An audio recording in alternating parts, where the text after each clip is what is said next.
In Der Blaue Reiter Almanac from 1912, Vasily Kandinsky and Franz Marc wrote that it is only natural that we want not death, but life. In life, however, our one true certainty is death.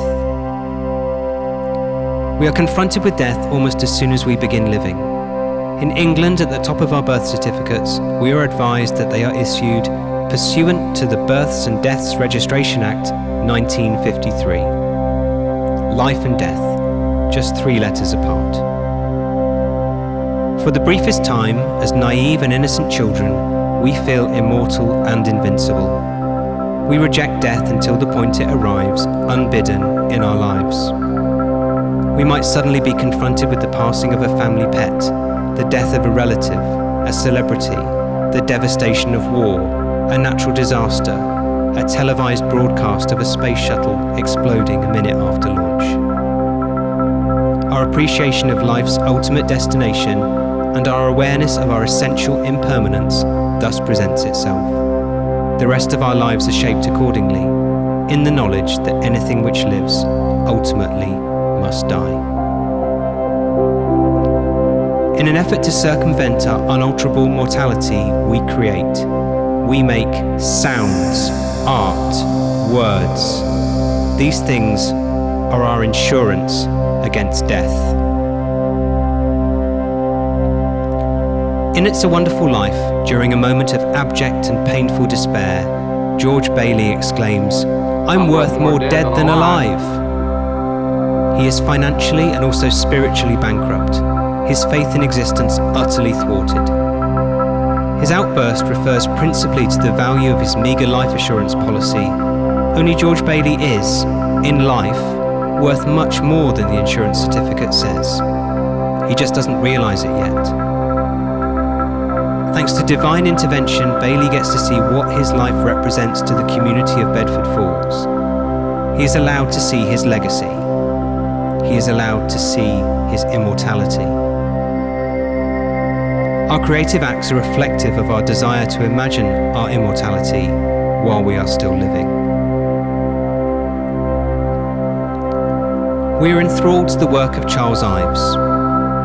Ives knew a thing or two about mortality. He may have also appreciated his own immortality.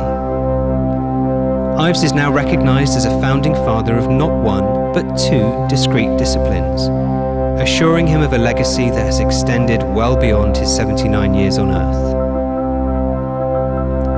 His first success came as a pioneering actuary. His work in this field and his 1918 publication, Life Insurance with Relation to Inheritance Tax, garnered him the respect and plaudits of the US insurance industry and yielded him an influence that existed long after his death in 1954. The arcane mathematics of the Mortality Table, the actuary's means of determining precisely when one of their underwritten policyholders might slough off their mortal coil, was well known to Ives. His second success came from what was essentially a hobby as a composer.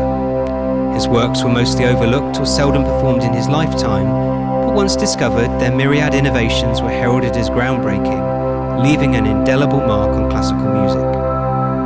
Ives, despite being all but invisible in the staid world of music during his lifetime, was thus assured of a recognition that now far eclipses his actuarial prowess, being considered a direct contributor to the modern classical music form, and thus granted a considerable measure of cultural immortality. Like George Bailey, Ives's worth in death is now significantly greater than when he was alive. The insurance actuary in him would surely smile at that. The creative acts we undertake in life are our semi-futile attempt at securing such an immortality, however small. Through these means we seek to cheat death, to leave a permanent mark, no matter how ephemeral, on those we leave behind. We hope that where we were misunderstood in life, our children might look on us with new respect as our value to the world is re-evaluated in death.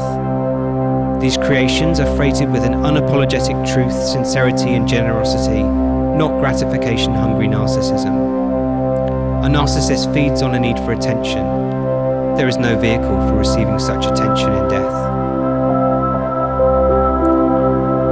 The The basic act of creation is our attempt to live on beyond death, not in some sort of religious afterlife, but as enduring artifacts placed among the living, into which we pour the most essential parts of ourselves. The parts we hope may somehow make us worthy of remembrance.